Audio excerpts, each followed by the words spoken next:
Negative. Does Caleb Williams end up at Oklahoma? There's a good question. That one's Biggie Mendel. All right, Biggie. Allow me to Major Payne break this down. Caleb Williams takes an extended visit to Oklahoma last week, culminates in what I thought went really well. His father spoke to 247 Sports national analyst Steve Wiltfong. And speaking to Steve Wiltfong, he said it was a super impressive visit. He really likes how Oklahoma gets down, and they all was able to figure out how to get down a little bit more over the weekend. So we got some one-on-one time with Caleb Williams. Lincoln Riley got to show mama around campus, got to show mama what all these academics going to be about, even as Caleb Williams probably going to be up out of there in 3 years if he decide to come to Oklahoma. And then on Monday morning to follow, what do we see? Caleb Williams changes his Twitter profile picture from him in an LSU helmet to his mama being hugged by Lincoln Riley. Say that's a good move. However, Caleb Williams took an extended visit to LSU last November where he got to be buddy-buddy with Joe Burrow and Joe Brady. Felt real good about it. And coming out of that visit, I'm like, yeah, he going to LSU. And then you had the Brock Vandagriff situation pop off where Brock Vandagriff decided that he was going to reopen his recruitment on New Year's Day at noon. Which means I had to get up off the couch from watching Citrus Bowl, Michigan, and Alabama go do some work. Which I am not happy about. And then Oklahoma needs to find another quarterback for the 2021 class. And losing a 5-star quarterback is never going to be a small thing. But being able to trade up to a better 5-star quarterback is a Lincoln Riley flex. So you get the kiddo back on campus. And it goes well, as I said. And then at the end of this story that Wiltfong wrote, using Carl Williams' quotes, there's an interesting bit about, we will be going back to LSU. Cool, I expected that. We want to see how we vibe with the new staff. What's interesting about that is that Steve Ensminger didn't go nowhere. Steve Ensminger is still the offensive coordinator. Tells you just how important Joe Brady was to Caleb Williams' recruiting process.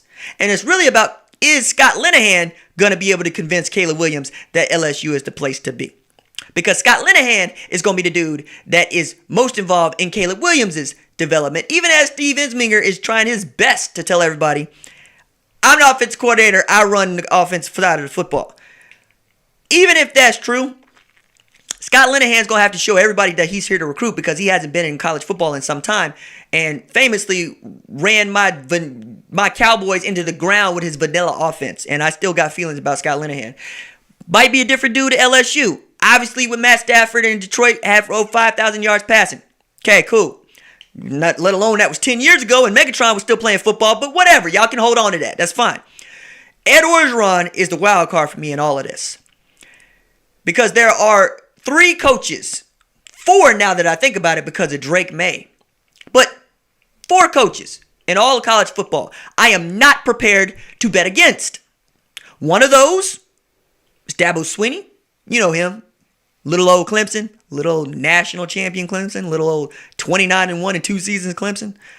Alabama, Nick Saban, who famously went into Jace McClellan's house the night before early signing period and flipped a 2-year commitment from Oklahoma to Alabama. Gump coming through. The third one, Lincoln Riley, but haven't seen a whole lot of Lincoln Riley yet, right? So we got to remove Lincoln Riley from the list. So we're going to replace that third one with Mack Brown. Why are we replacing the third one with Mack Brown? Because Mack Brown went and got a committed 2021 quarterback to Alabama and flipped him in March. In March. Now you'll say, hey, RJ,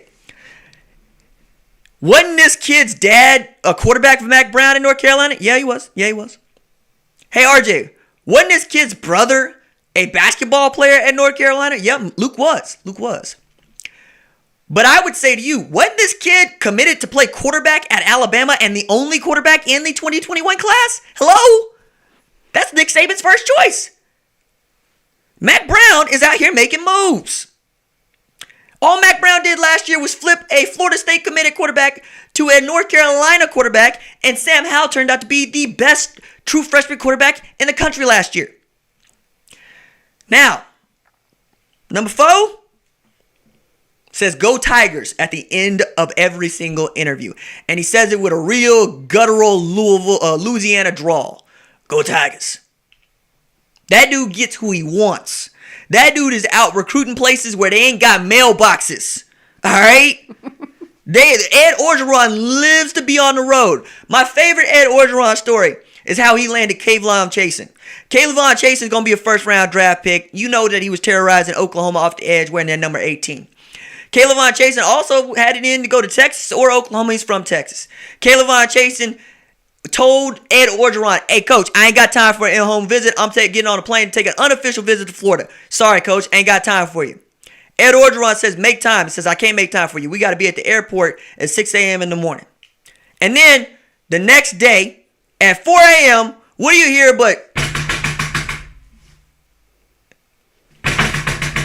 wake up! You know what that is? Shaking the camera, shaking the house. Ed Orgeron in his booming voice showed up to your door at 4 a.m. in the morning because you going to give him his in-home visit. That man got them people up, started talking to Kayvon Chasen while he getting dressed, finishing packing up. And my man straight up took the dude to TSA, like up to the gate, talking about, I got to get you to LSU. I know exactly what to do with you. We got to get you to LSU. I know what to do with you. Do you hear me, Kayvon? When you get back, let's get back to LSU. I know exactly what you need to be doing. That's called recruiting. And everybody wants to be recruited. I don't know what Lincoln Riley's pitch is beyond imagery. And he's really good at selling imagery. Unveiling Baker Mayfield's Heisman statue inside Owen Field in front of 50,000 people. That's a good job of selling imagery. He's also very good at staying in contact with kiddos. Even the ones that commit elsewhere, he sends text messages going, how you doing? How your mama doing? Everything all right? Nothing changed? Because some change, you know I still want you. He's good about that. But where he gets a little bit dusted, just a little bit left behind, is that Ed Orgeron, I will sell out bit to get you. Go all out to get you, to get your mama, to get your whole family. He remembers every single kid that got away. You'll recall at the Peach Bowl press conference, this man was lamenting, how did CeeDee Lamb get out of Louisiana? It's like, well, he's from Texas. No, he's from Opelousas.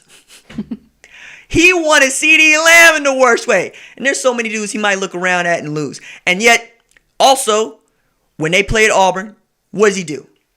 He goes and finds Big Cat Bryant. He goes and finds Derek Brown. He said, look, I told you, y'all two hell of players. First round draft pick.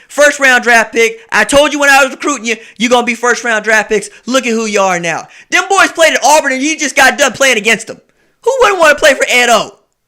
You know? But that's kind of the point. There's only one Ed O. And he's at LSU.